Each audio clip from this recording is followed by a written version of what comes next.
I've spent 3 years, nearly 3 years of my life in detention center in Nauru as a child when I was 10 years old. I came to Australia with the help of a smuggler with my brother and his family.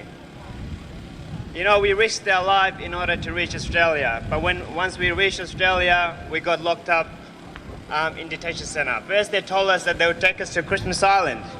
We went there for 2 months. After 2 months, they're like, in order for us to process your cases, we need to take you to Nauru. So for us, we didn't know where Nauru was, so we got happy, like they're going to process our cases, and then soon we're going to go to Australia.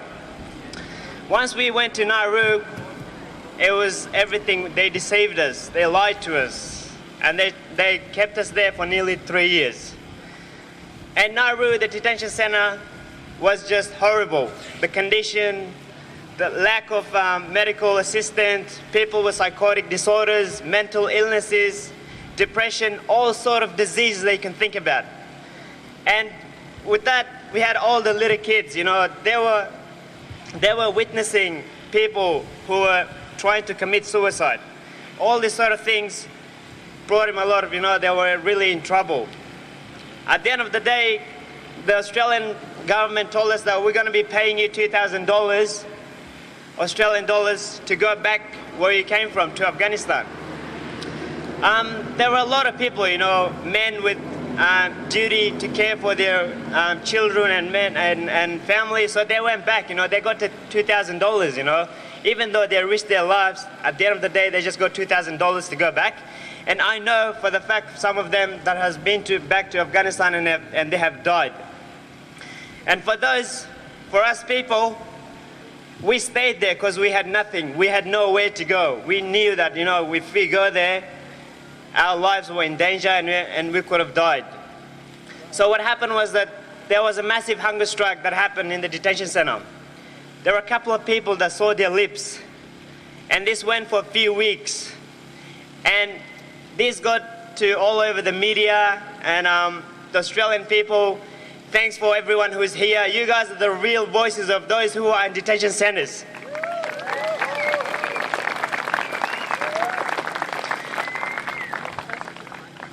Cool. Once I came to Australia, this is where all the hardships started, you know. I had safety, I had security, I had everything, but I was on a temporary protection visa for 3 years. They told us after 3 years we're going to decide whether you're going to live in Australia or you're going to go back to your country, Afghanistan. But luckily for me, after 3 years they gave me my permanent residency. And it was after 8 years that I went and got reunited with my parents that were in Pakistan. And it was really an emotional reunion, you know, because it was after 8 years. I was 18 when I saw my mum and dad again. And sometimes I joke around with them like, Mum, how could you, you know? How could you let me go on that boat and risk my life in order to go to Australia? But I was just joking around with her, but she always has tears in her eyes. She's like, I'm doing everything for your future, son.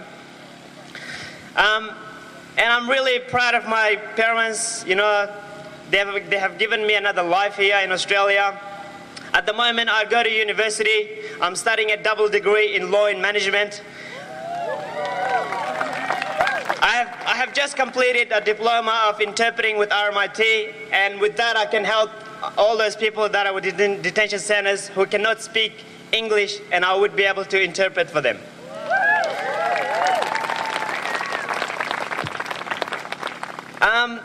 A couple of months ago, I met a soldier who served in Afghanistan, and when I saw him, I met him. He's like, "Are you Afghan?" I'm like, "Yeah." He's like, "I've got a lot of respect for you. I know how it feels to be a refugee. I've been to your country and I've served your country, and I know how it feels to be there. And the only thing is that these politicians over here, they don't get that. They don't feel anything. They don't care whether they're playing with people's lives. They don't care that. They've got the power, but they just abuse their power." You know what?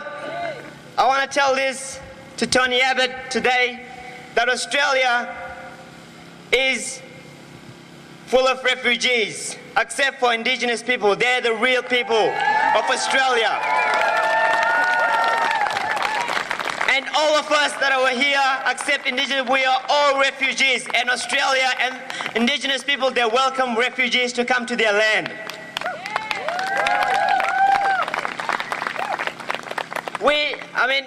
Why do we leave our country? We all know my country has been in a civil war for more than 2 decades. And Australia is sending their soldiers to go over there, and they're killing innocent civilians, and that's not in the news, you know, like, they get shame. People from Afghanistan, their neighboring countries, it's not safe. Pakistan, for instance. We go to Pakistan for a better life there to seek safety, but even there the Hazaras are targeted. You know, they're targeted. The Quetta police, they're not even safe. They can't even take care of themselves, protect themselves, yet alone protect other people that live there. That is why they're forced. Because there's a lot of bomb blasts that happens in Quetta, and they're forced to leave Quetta and travel to a country for safety and security. I just want to say this, that we come here, even with this Australia's, this government's racist policy of dumping its responsibilities to other nations around the PNG solution, sending the boats back, and keeping people for life in detention centers, locking children. This is inhuman. We are just seeking an ordinary life, like an ordinary people that live in Australia, just like you guys. We're just seeking an ordinary life. That's it. Don't we have that right to be a human? Thank you, guys.